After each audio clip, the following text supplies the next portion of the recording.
Fala pessoal, estamos começando mais um podcast, o maior videocast de Cachoeira de Macacu. Eu sou Igor Ventura, fundador da V3 Marketing, host do podcast. Hoje eu estou aqui com o Bruno Fraga, num podcast em parceria com a Sala do Empreendedor. E, cara, vamos tradicional, você já está acostumado, já é a segunda vez aqui, na terceira pede música. Então, cara, começa contando pra gente um pouquinho da sua história de vida de novo. Como tem gente que ainda não vai ter assistido aquele podcast, mas vai assistir esse aqui, conta um pouquinho quem é o Bruno Fraga. Oi pessoal, tudo bom? Meu nome é Bruno Fraga, eu sou empresário aqui em Cachoeiras. Minha empresa presta serviços contábeis, assessoria financeira, qualquer tipo de assessoria para empresários. Já estivemos aqui conversando sobre a parte técnica da contabilidade, mas hoje eu recebi um convite para a gente falar um pouquinho sobre como está o empreendedorismo aqui em Cachoeira de Macacu, como que a gente vai melhorar isso em parceria até com o pessoal da Sala do Empreendedor e tudo mais. Pô, eu queria começar, cara, te perguntando uma coisa. Como que você enxerga o perfil do empreendedor de Cachoeiras? O teu olhar para esse tipo de pessoa? Então, o empreendedor em Cachoeiras ele sofre certas dificuldades, né, até pela movimentação financeira da cidade ainda ser um pouco precária. Entendi. Quanto mais, como que eu vou te falar, desenvolvido economicamente é a cidade, o empreendedor se dá muito melhor por causa disso, né? Então, como a nossa cidade ainda está galgando, ainda está crescendo, a gente ainda enfrenta um pouco de dificuldade com isso. Entendi. Mas de uns anos para cá eu tenho visto que novos empresários, até o próprio poder público tentando ajudar, dar informações, fazer eventos para os empresários para a gente começar a melhorar essa questão no nosso município. Entendi. Eu vejo que Cachoeiras realmente precisa evoluir muito financeiramente, né? A gente tem uma per capita baixa, a gente tem uma taxa de empregabilidade baixa e tem algumas coisas que dão para se relacionar a isso. E eu queria saber o que você acha que ainda gera um pouco desse motivo da estagnação aqui na cidade. A nossa cidade, por ser do interior, eu acho que a gente sofre um pouco até por contratação de pessoas, umas pessoas mais técnicas que a gente consiga para o empresário, para chamar a atenção do empresário para vir para cá. Entendi. E alguns municípios do interior, eles já estão vendo em dar alguns favorecimentos para a empresa, lícitos no caso, né, para atrair esse público de empresas maiores para os municípios. E eu acho que agora o município começou a perceber isso, fez até contatos com esses municípios de interior que estão conseguindo trazer essas grandes empresas para cá, e eu acho que a tendência é começar a se desenvolver. E acaba que a gente está com novos empresários fazendo cursos, fazendo treinamentos que vão acabar desenvolvendo o nosso município também, entendeu? Entendi. E, cara, assim, para essa questão de desenvolvimento e tal, eu sempre me questiono o que leva um cara a empreender, o que leva uma pessoa a empreender. O que te levou a empreender? No meu caso, foi a inquietude com certos processos, que eu sempre trabalhei com a contabilidade, desde a época do meu avô, meu pai também sempre trabalhou com contabilidade, só que eu sempre fui inquieto com a forma que funciona uma empresa contábil, de ser uma coisa mais de guardar papéis, de guardar documentos, e não ser decisivo para os empresários, entendeu? Entendi. Então eu comecei a procurar uma outra forma de se trabalhar, de se empreender, que seja mais valorizado pelos empresários e ajude no desenvolvimento realmente das empresas. Isso aqui. Cara, uma coisa que eu falo muito sobre desenvolvimento, né, é que eu acredito muito no intraempreendedorismo, né, o empreendedorismo dentro de um negócio também. Mas eu não vejo isso conseguindo acontecer em negócios como Cachoeiras. Você acha que tem algum motivo? Você acha que é da pessoa que não entrou dentro de uma empresa para fazer acontecer aquilo como se fosse dela? O que você vê que você acha que pode estar faltando no empreendedor local para fomentar mais o intraempreendedorismo? Essa coisa de, tipo, deixar florescer o cara que está dentro da empresa. Eu acho que a gente ainda que tem uma certa dificuldade por a maioria das empresas serem familiares. Então eu acho que fica um pouco uma extensão da sua família ali dentro. Geralmente os sócios são ou irmãos, ou o filho ajudando o pai. Então acaba que essa extensão atrapalha um pouco na parte do profissionalismo. Porque você acaba não exigindo tanto da pessoa fazer treinamento, fazer novos cursos, fazer o desenvolvimento da empresa, um controle melhor da empresa. Então eu acho que no caso de Cachoeiras ainda peca um pouco nessa parte. Não que esteja errado a pessoa trabalhar com um familiar ou com alguma coisa assim, mas eu acho que ainda carrega-se um pouco do clima da casa para a empresa. Então acaba acontecendo aquelas coisas que a maioria das empresas pecam, que é misturar gastos, despesas da pessoa física com a pessoa jurídica, pagar uma conta de luz da sua casa pela empresa, a escola do filho pela empresa. Então, essa miscelânea acaba atrapalhando o empresário, no meu ponto de vista. Ah, tá. Eu vejo que isso acontece muito aqui. E eu vejo muito também empreendedor, tipo... Até empreendedores grandes cuidando do caixa da empresa. Do recebimento ali de cada papelzinho, cada notinha. Eu vejo gente com 30 funcionários já. O cara tá com uma estrutura grande, mas alguma chavezinha ali não virou de que aquilo ali também pode ser terceirizado. Não precisa, tipo assim, ele não é a única pessoa de confiança dentro do negócio. E você já lidou com isso? Já viu isso acontecendo? O que você acha desse tipo de pensamento? Não, eu vejo sempre. E até era um defeito que eu tinha também, de ser muito focado no operacional da empresa.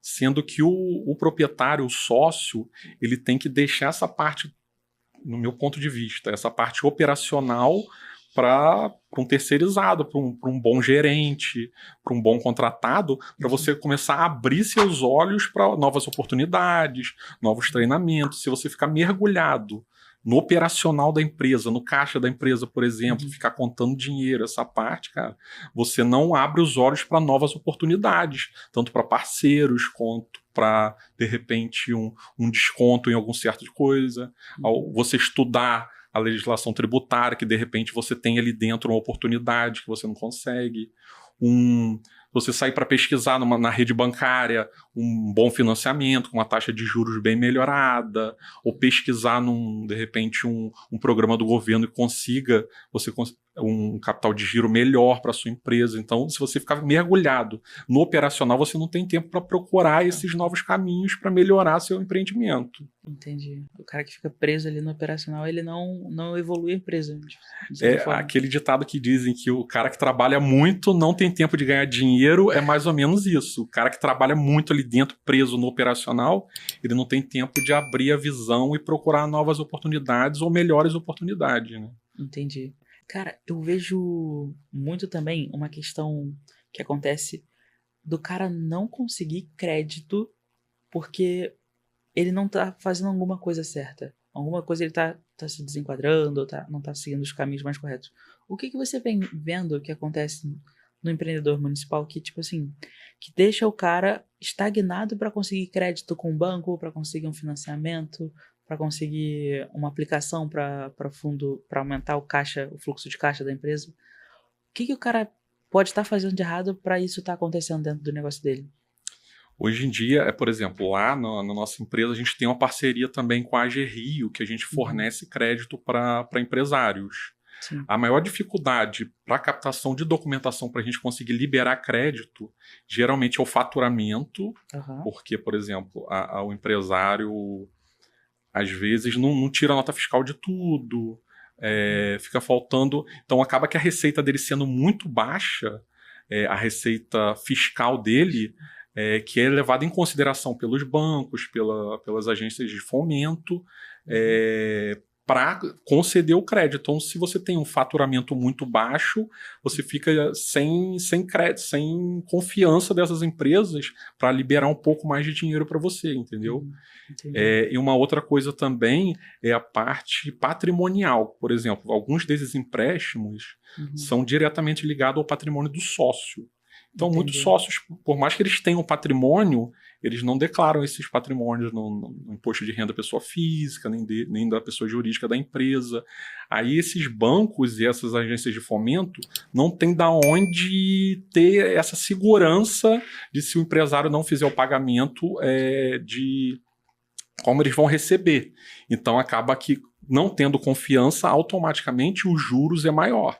Entendi. Então, ou seja, é diretamente ligado. Quanto mais confiança o credor tiver na sua empresa, menor é os juros que ele vai te cobrar numa linha de crédito, entendeu? Entendi.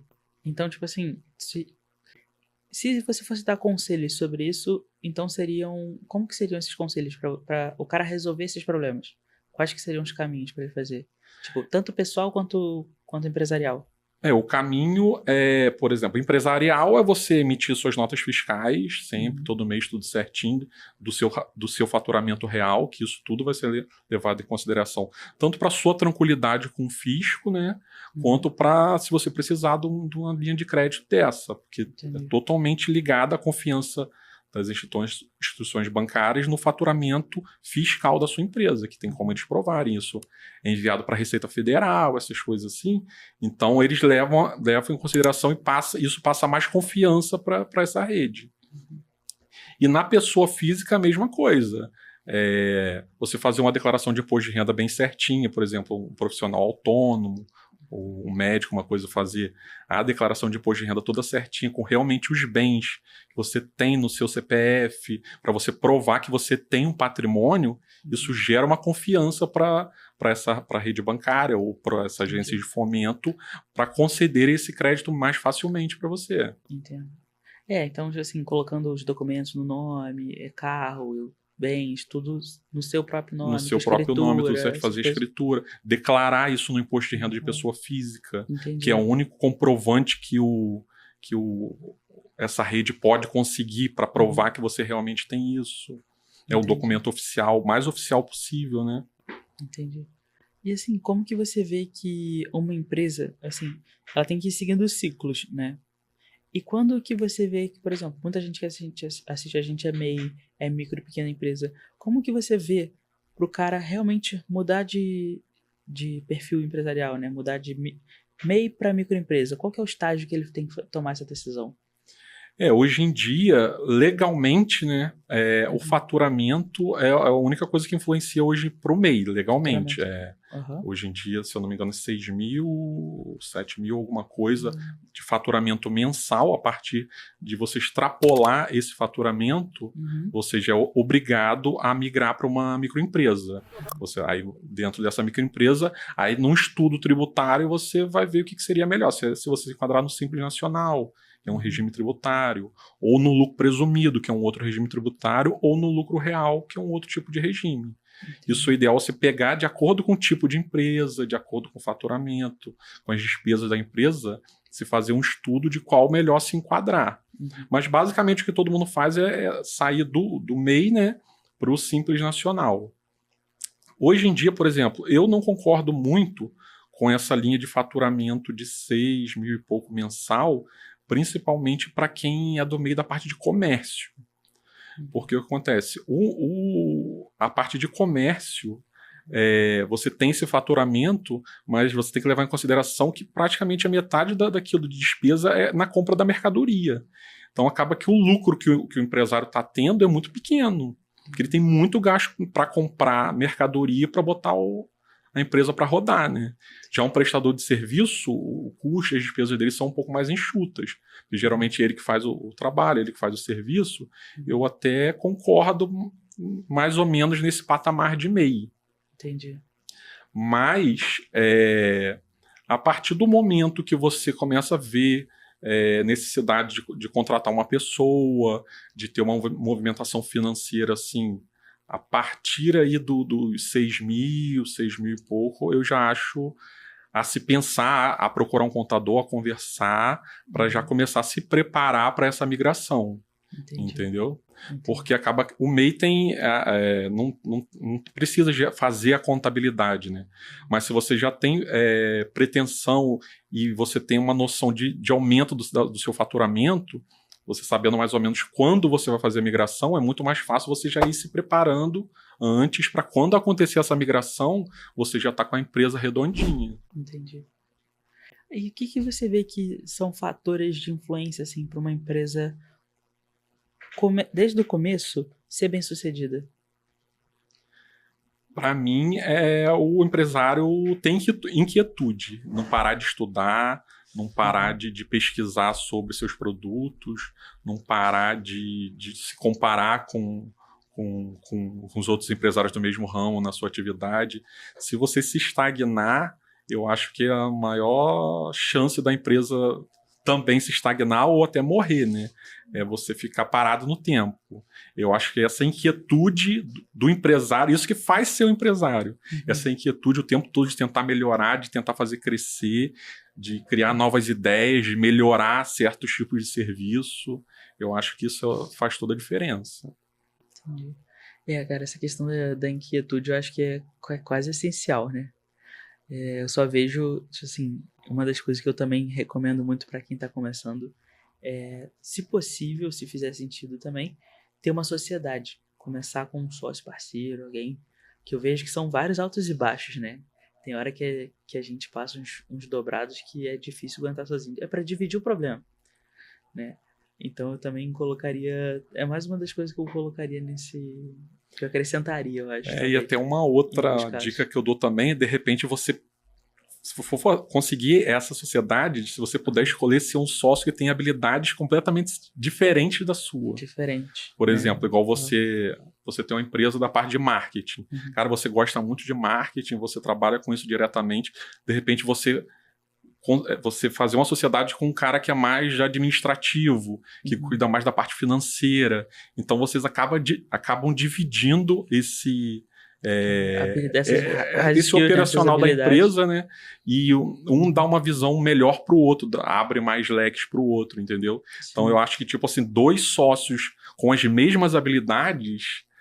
Não é que seja ruim, mas fica um pouco, o tripé fica um pouco tendendo mais para um lado do que para o outro. Fica meio redundante, né? Como se fosse uma redundância de habilidade. Né? Isso aí, você com um sócio que entenda de outras áreas, você abre muito mais o leque da sua empresa, né? Com certeza. Com certeza. Também aceitaria assim, perfeitamente.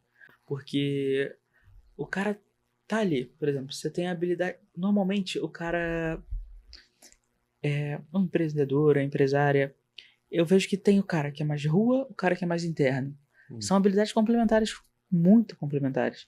Um é bom de venda, o outro é bom de software. Um é bom de filmar, o outro é bom de editar. Então, assim, são coisas que vão tornando complementares, né? E essa complementariedade, principalmente no negócio que é ainda imaturo, né? A empresa, como se não tem uma equipe grande, não tem um leque de funcionários para... Entre todos esses funcionários serem complementares o suficiente para uma empresa se manter de pé, eu acho que é essencial, cara. É essencial mesmo. Com certeza. É principalmente esse começo, como você falou, que ainda não tem colaboradores que vão te ajudar em certas questões. Quanto mais habilidades os sócios tiverem, mais eles podem economizar logo no começo dessa empresa, que é crucial, né? Para começar a gerar o caixa da empresa, para aí sim, mais para frente, contratar funcionários, essas coisas assim. Sim. Uma coisa que eu queria te perguntar, assim, para começar um negócio, o que você colocaria nesse negócio como essencial? Um fator, uma informação, o que seria inegociável de não retirar dentro de um negócio que está começando? Eu acho que o principal seria o capital inicial para a empresa rodar pelo menos os 3 primeiros meses, né? Porque, por exemplo, eu acho que você tem que pensar muito, trabalhar muito para você conseguir um capital para você, pelo menos os primeiros 3 a 4 meses da empresa, a empresa conseguir se manter. Porque é muito difícil você montar uma empresa que ela já vai começar a gerar faturamento. E assim que você abre a empresa, você já começa com várias despesas de legalização, de taxas municipais, federais, estaduais. O próprio, se você for uma microempresa, você tem que contratar um profissional de contabilidade para fazer esse controle da empresa. Então, você tem que estudar muito bem, você se calçar, pensar nos gastos, cara, vou ficar aí com uns 3 meses, vou pagar aluguel, 3 meses de luz dessa empresa. Então eu tenho que ter esse capital para não ficar, de repente, tirando isso da empresa rapidamente. Tipo assim, às vezes num serviço que você faz, um faturamento que você já tem que tirar o dinheiro dali já para pagar uma outra despesa que não seja da empresa, alguma coisa assim. Então eu acho que o capital inicial, o dinheiro inicial para você rodar a empresa por pelo menos aí uns 3 meses, eu acho que é crucial para o negócio. Entendi. É bom, né? Que já começa com um fluxo de caixa interessante ali para sustentar uns mesezinhos e depois o lucro desses primeiros 3 meses começam a aumentar esse fluxo de caixa e se der um probleminha ali.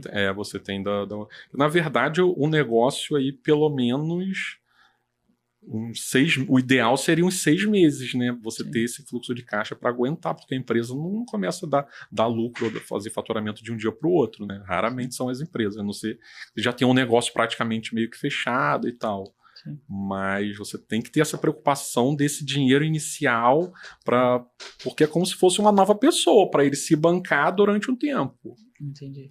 Depois, mais para frente, você pode devolver. Esse dinheiro pode voltar para você como sócio, como uma distribuição de lucros, alguma coisa assim. Mas você tem que pensar em deixar esse dinheiro lá para a empresa respirar por um tempo. Entendi.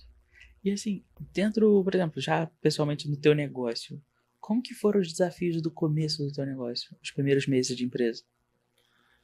Então, eu ainda tive a facilidade, porque como eu já trabalhava com o meu pai no outro escritório, eu já tinha alguns clientes que eu captei, que eram exclusivamente meus. Então, acabou sendo um pouco mais fácil, porque eu já abri o negócio tendo contratos de recorrência, que a gente chama aqui na contabilidade.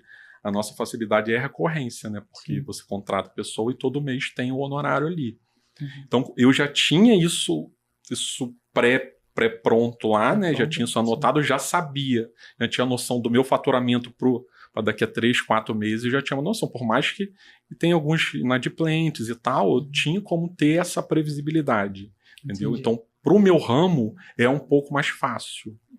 Mas para alguns ramos que estão começando do nada, é a maior complicação que tem, porque geralmente as empresas quebram aí no primeiro ano por falta desse capital para a empresa se manter durante um tempo.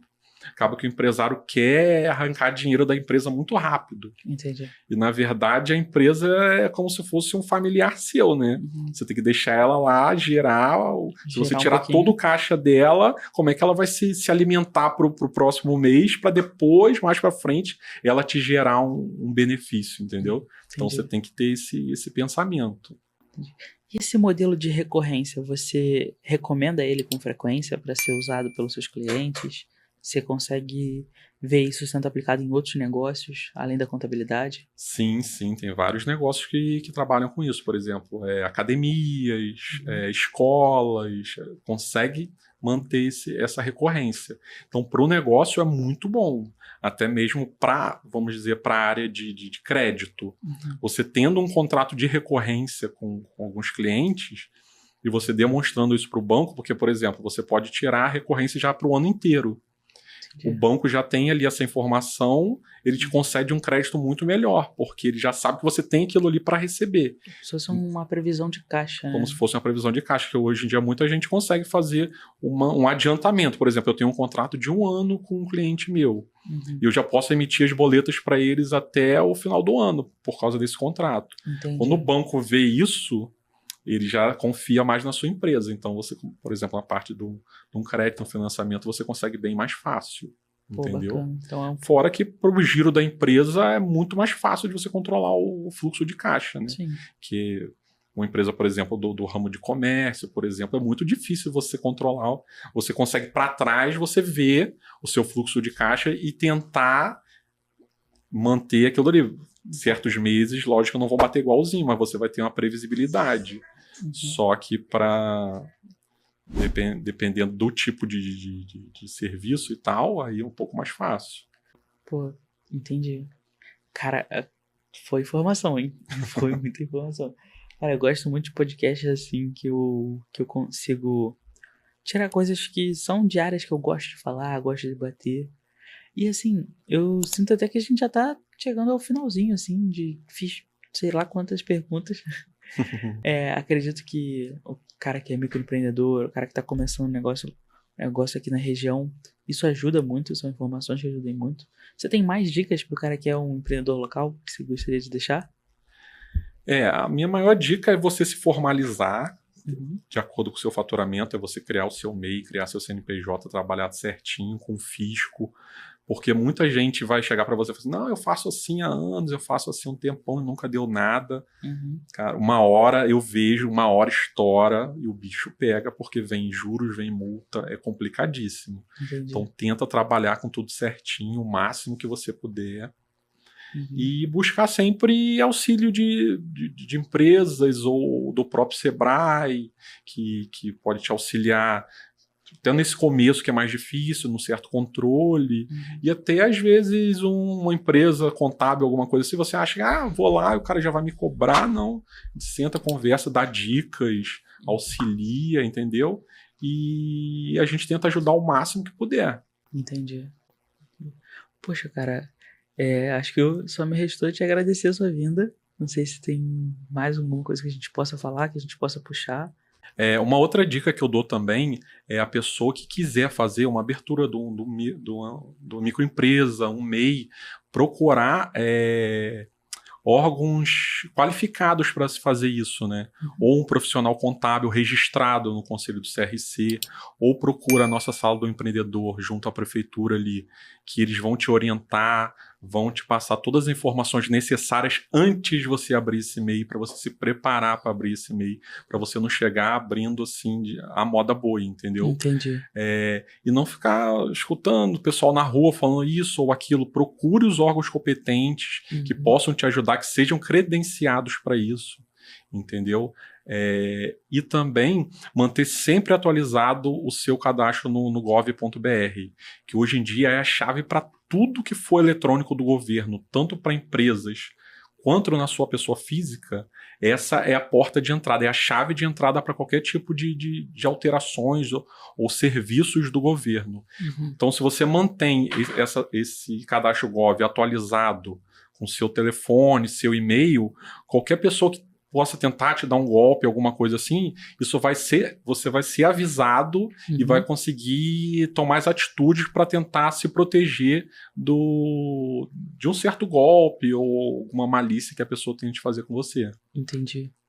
Pô, cara, bem importante mesmo. Essa coisa do Gov que você falou, eu tenho meu cadastro, eu sempre atualizo minha senha, cuido bem direitinho, porque eu faço minha declaração de imposto de renda todo ano, tem que cuidar bem certinho, né? Isso aí, não só para os empresários, né? As pessoas físicas normais, que até isso é usado para o INSS hoje em dia. Até para você simular sua aposentadoria, você precisa dessa senha Gov. Para uma habilitação da sua CNH, até a parte de cartão de SUS, essas coisas, tudo se usa esse acesso. É como se fosse a sua identidade na web para o governo federal, entendeu? Entendi. Então, basicamente, seria isso. Pô, bacana, cara. Bacana. Pô, eu acho muito importante tá tudo reguladinho com o governo, tá tudo certinho. Porque são dessas informações que a gente consegue tirar crédito, fazer uma conta, abrir uma empresa, fazer um negócio, ter um cartão de crédito, que também é importante para você fazer tua movimentação no dia a dia. Para isso tudo acontecer, precisam que as suas contas, seus dados sejam todos organizadinhos, né? Isso aí. Pô, cara, você dormir com a mente tranquila, com o fisco, é bem melhor, garanto. É bem melhor mesmo. Cara, extremamente importante isso tudo. Pô, quero te agradecer a vinda, e já chegando ao final assim. E queria que você deixasse uma mensagem pra gente fechar esse podcast. Uma mensagem com seu coração mesmo, que você quiser. Então, eu queria agradecer mais uma vez a você, né, ao pessoal da Sala do Empreendedor que fez esse convite, e deixar a mensagem para o pessoal de Cachoeiras continuar empreendendo, continuar com esse espírito de inquietude que eu falei, e no que precisar da nossa empresa, pode contar com a gente, pode nos procurar. Eu converso muito, nós temos uma parceria com o pessoal da Sala do Empreendedor ali, do CAI também. Se for uma pessoa que tem dificuldade financeira também, a gente faz essa ponte, tanto comigo, com eles, ou com eles comigo. Senta e procura profissionais qualificados que com certeza alguém vai te ajudar.